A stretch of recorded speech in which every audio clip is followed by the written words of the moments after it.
Hello everyone, welcome to the channel. আজকের এই ভিডিওতে তোমাদের জন্য নতুন একটি রিক্রুটমেন্ট নোটিফিকেশন নিয়ে এসেছি। এখানে তোমরা দেখতে পাচ্ছ সিএসআইআর এর তরফ থেকে মানে ন্যাশনাল এনভায়রনমেন্টাল ইঞ্জিনিয়ারিং রিসার্চ ইনস্টিটিউটের তরফ থেকে নতুন একটি রিক্রুটমেন্ট মানে দুটি পদের জন্য রিক্রুটমেন্ট নোটিফিকেশন বেরিয়েছে। তো এই অফিসটি দেখতে পাচ্ছ, এটি হেড অফিস এখানে রয়েছে অ্যান্ড তোমাদের অ্যাডভার্টাইজমেন্ট নাম্বার যেটা রয়েছে সেটা তোমরা দেখতে পাচ্ছ। তো এখানে তোমাদের যে রিক্রুটমেন্টটা হবে তোমরা দেখতে পাচ্ছ direct recruitment, junior secretariat assistant and আমাদের যে জুনিয়র স্টেনোগ্রাফার রয়েছে এই দুটি পদের ক্ষেত্রে কিন্তু তোমাদের রিক্রুটমেন্ট চলছে। এই রিক্রুটমেন্টের যে অনলাইন অ্যাপ্লিকেশন সেটা কিন্তু 1/4/2025 থেকে শুরু হচ্ছে সকাল 9টা and last date of submission রয়েছে অনলাইন অ্যাপ্লিকেশনে সেটা তোমরা দেখতে পাচ্ছ 30/4/2025 রয়েছে, মানে টোটাল 1 মাসের সময় রয়েছে। তার মধ্যে কিন্তু তোমাদের যারা এলিজিবল রয়েছে তারা কিন্তু সকলেই অ্যাপ্লাইটি করতে পারবে। তো যাই হোক, সমস্ত ডিটেলস নিয়ে আলোচনা করব। তার আগে তোমরা চ্যানেলে নতুন হয়ে থাকলে চ্যানেলটিকে অতি অবশ্যই সাবস্ক্রাইব করে রাখো। এরকমই নতুন নতুন government of India and government of West বেঙ্গলের সমস্ত যে রিক্রুটমেন্ট নোটিফিকেশনগুলো রয়েছে সেগুলো কিন্তু সবকিছুই আমি এই চ্যানেলে আলোচনা করে থাকি। তো টোটাল যে নাম্বার অফ ভ্যাকেন্সিজ রয়েছে সেটা তোমরা দেখতে পাচ্ছ 33টি রয়েছে। তো এখানে যে রিজিয়নগুলো রয়েছে, যে জোন সেন্টারগুলো রয়েছে দেখতে পাচ্ছ দিল্লি, মুম্বাই, চেন্নাই, কলকাতা অ্যান্ড হায়দ্রাবাদ রয়েছে। তো যাই হোক, এখানে নিচে সমস্ত কিছুই দেওয়া রয়েছে। তোমরা দেখতে পাচ্ছ পোস্ট কোড এটি রয়েছে অ্যান্ড তোমাদের যে name of post junior secretary assistant, এখানে জেনারেল অ্যান্ড এভাবে ফাইন্যান্স অ্যাকাউন্টেন্ট অ্যান্ড তারপরে স্টোর অ্যান্ড পারচেসে রয়েছে। তো টোটাল যে number of vacancies reservation wise সেগুলো কিন্তু এখানে পরপর দেওয়া রয়েছে। সমস্ত ডিটেলসগুলো তোমরা কিন্তু দেখে নিতে পারো। নোটিফিকেশনটি অবশ্যই টেলিগ্রাম চ্যানেল অথবা যে অফিসিয়াল ওয়েবসাইট রয়েছে সেখান থেকেও ডাউনলোড করে নিতে পারো। তো এখানে তোমাদের যে মিনিমাম এজটা রয়েছে 18 বছরের যেন নিচে না হয় সেটাই বলা রয়েছে and upper age limit closing date অনুযায়ী তোমাদের হয়ে থাকবে 28 বছর পর্যন্ত। এরপর তোমাদের যে পে লেভেলটা রয়েছে বা পে মেট্রিক্সটা সেটা তোমরা দেখতে পাচ্ছ। পে লেভেল 2 19,900 থেকে 63,200। তাছাড়াও তোমাদের এখানে বাকি সব ডিটেলসগুলো দেওয়া রয়েছে অ্যান্ড টোটাল যে এনরোলমেন্ট রয়েছে টোটাল অ্যাপ্রক্সিমেট তোমাদের 34,493 টাকা ইন নাগপুর রয়েছে। তো বাকি এসেনশিয়াল কোয়ালিফিকেশন, তো কোয়ালিফিকেশন এখানে তেমন কিছু নেই। 10+2 অথবা 12 কোয়ালিফিকেশন বা এর সমান তোমাদের কিন্তু কোয়ালিফিকেশন থাকতে হবে। আর এর সঙ্গে কিন্তু কম্পিউটার প্রফিসিয়েন্সি বা টাইপিং টেস্ট যেটা বলে সেটা কিন্তু অবশ্যই তোমাদের থাকতে হবে এবং কম্পিউটার নলেজ কিন্তু অবশ্যই তোমাদের থাকতে হবে। তো যাই হোক, এখানে তোমাদের সমস্ত কিছু ডিটেলস দেওয়া রয়েছে, এগুলোই কিন্তু মেনলি বলা রয়েছে। অ্যান্ড তোমাদের স্টেনোগ্রাফারের ক্ষেত্রে জুনিয়র স্টেনোগ্রাফার 7টি পোস্ট রয়েছে অ্যান্ড তোমাদের ক্যাটাগরি ওয়াইজ যে ভ্যাকেন্সিগুলো অ্যান্ড টোটাল যে এজ লিমিটটা রয়েছে তোমরা দেখতে পাচ্ছ 27 বছর পর্যন্ত কিন্তু রয়েছে। আর এখানে তোমাদের পে লেভেলটা একটু হাই রয়েছে। তো এখানে পে লেভেল 4 25,500 থেকে 81,100 পর্যন্ত রয়েছে। আর তোমার যে এনরোলমেন্ট রয়েছে অ্যাপ্রক্সিমেট সেটা তোমরা দেখতে পাচ্ছ। অ্যান্ড এখানেও কিন্তু 12 তোমরা এলিজিবল রয়েছে। এখানে কিন্তু তোমাদের অবশ্যই স্টেনোগ্রাফি থাকতে হবে, মানে জানতে হবে, সেটা কিন্তু বলা রয়েছে। তো এখানে তোমাদের যে জুনিয়র সেক্রেটারিস্ট অ্যাসিস্ট্যান্ট রয়েছে তার কোয়ালিফিকেশন সমস্ত কিছু দেওয়া রয়েছে আবার করে। তো এগুলো তেমন কিছু বলার নেই, এগুলো উপরেই বলে দিলাম তোমাদের। এখানে তোমাদের সমস্ত এক্সট্রা যে ডিটেলগুলো রয়েছে সেগুলো কিন্তু বলা রয়েছে। মানে বেসিক্যালি তোমাদের 3 ইয়ার্সের যদি ডিপ্লোমা থাকে আফটার 10 পাস তাহলেও কিন্তু তোমরা অ্যাপ্লাইটি করতে পারবে। তো এগুলোই জেনারেলি বলা রয়েছে। তারপরে সিলেকশন প্রসিডিওর রয়েছে জুনিয়র সেক্রেটারি অ্যাসিস্ট্যান্টের ক্ষেত্রে। এখানে সমস্ত মেথডগুলো দেওয়া রয়েছে।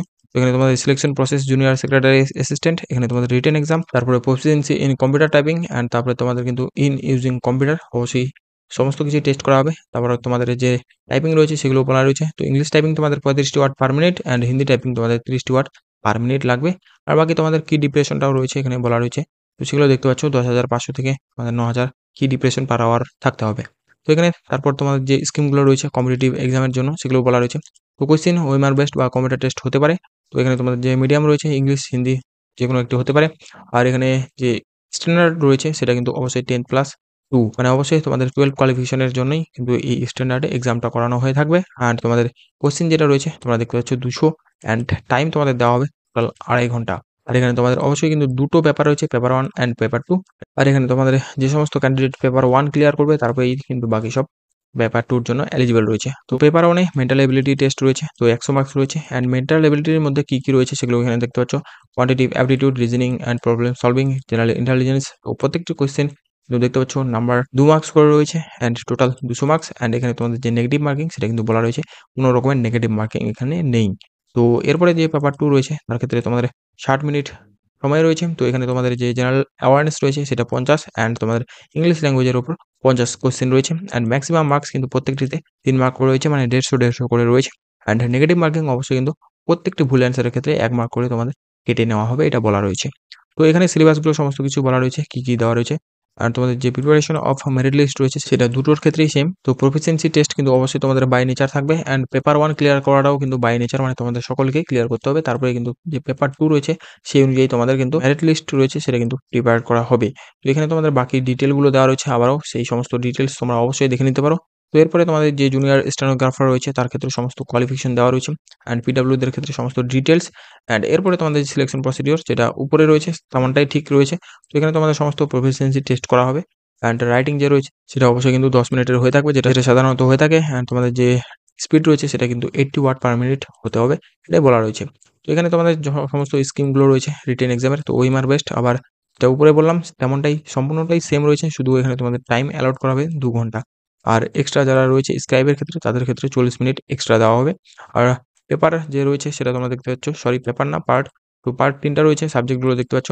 প্রত্যেকটারই এখানে 50 করে কোয়েশ্চেন রয়েছে, অ্যান্ড তোমাদের ইংলিশ অ্যান্ড কম্প্রিহেন্সিভের জন্য টোটাল 100, এইভাবে তোমাদের প্রত্যেকটিতে 1 মার্ক করে রয়েছে। তো এখানে প্রত্যেকটির ক্ষেত্রে কিন্তু নেগেটিভ মার্কিং রয়েছে 0.25, মানে 1/4।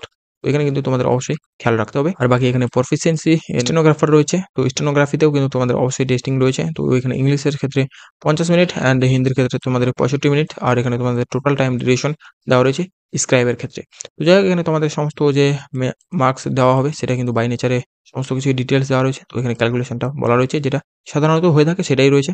এগুলো তোমরা অবশ্যই দেখে নেবে। এখানে তেমন কিছু বলার নেই। এখানে মেরিট লিস্ট যে তৈরি হবে সেটাও কিন্তু এখানে প্রফিসিয়েন্সি টেস্ট রয়েছে, মানে স্টেনোগ্রাফি, সেটা কিন্তু বাই নেচার থাকতেছে। তারপরে কিন্তু তোমাদের যে মেরিট লিস্ট হবে সেটা কিন্তু অবশ্যই রিটেন এক্সামের বেসিসেই হয়ে থাকবে। তো এগুলো তোমরা অবশ্যই দেখে নেবে, আর কিছু তেমন বলার নেই এখানে। তারপরে জেনারেল ইনস্ট্রাকশন অ্যান্ড গাইডলাইন্স গুলো রয়েছে, সেগুলো তোমরা অবশ্যই চাইলে দেখে নিতে পারো। এক্সট্রা এজ রিল্যাক্সেশন যাদের দরকার, যেমনটা সাধারণত হয়ে থাকে 5 বছরের এসসি এসটি, অ্যান্ড ওবিসিদের 3 বছরের, এটাই কিন্তু বলা রয়েছে। আর বাকি এক্সট্রা যারা রয়েছে পিডব্লিউ অ্যান্ড এক্স সার্ভিসম্যান তাদের ক্ষেত্রেও কিন্তু এখানে সমস্ত রিল্যাক্সেশন গুলো দেওয়া রয়েছে, সেগুলো তোমরা অবশ্যই দেখে নেবে। ভিডিওটি যাতে লম্বা না হয় তার জন্য আমি কিন্তু এগুলো আর বলছি না। এরপরে যেটি রয়েছে, তো অ্যাপ্লিকেশন ফি। তো অ্যাপ্লিকেশন ফি একটি দেওয়া হচ্ছে তোমাদের 500 টাকা ফি। তো এটা কিন্তু অবশ্যই নন রিফান্ডেবল, অ্যান্ড এখানে তোমাদের SC, ST, PW and women আর এক্স সার্ভিসম্যান যারা রয়েছে তাদের ক্ষেত্রে কিন্তু কোনো রকমের এখানে অ্যাপ্লিকেশন ফি চার্জ করা হচ্ছে না। তো এগুলো কিন্তু অবশ্যই তোমাদের যে রিলেভেন্ট ডকুমেন্ট রয়েছে সেগুলো কিন্তু অবশ্যই আপলোড করতে হবে। বাকি হাউ টু অ্যাপ্লাই তোমাদের ওয়েবসাইট দেওয়া রয়েছে, এই ওয়েবসাইটে অ্যাপ্লাইটি করতে হবে, বা অনলাইনে তোমাদের কিন্তু আবেদনটি করতে হবে। আর কিভাবে স্টেপ বাই স্টেপ প্রসেস রয়েছে সেটা কিন্তু অবশ্যই তোমরা দেখে নিতে পারো, কারণ অফিসিয়াল ওয়েবসাইটে তোমরা সমস্ত কিছু ভিজিট করে ডিটেলগুলো দেখে নিতে পারো। আর অবশ্যই কিন্তু অ্যাপ্লাইটি যে রয়েছে সেটা কিন্তু 1 তারিখ থেকে শুরু হচ্ছে, আর ডকুমেন্ট কী কী আপলোড করতে হবে সেগুলো কিন্তু তোমরা দেখে নিতে পারো। এগুলো কিন্তু আগেই তোমাদের স্ক্যান করে রাখতে হবে। তো যাই হোক, এই হচ্ছে সমস্ত ডিটেলস আজকের এই নোটিফিকেশনটি নিয়ে। যদি ভিডিওটি ইনফরমেটিভ মনে হয় তাহলে কিন্তু ভিডিওটিকে একটি লাইক, অ্যান্ড চ্যানেলে নতুন হয়ে থাকলে চ্যানেলটিকে অতি অবশ্যই সাবস্ক্রাইব করে রাখো, কারণ এরকমই নতুন নতুন জব আপডেটগুলো আমি এই চ্যানেলে শেয়ার করে থাকি।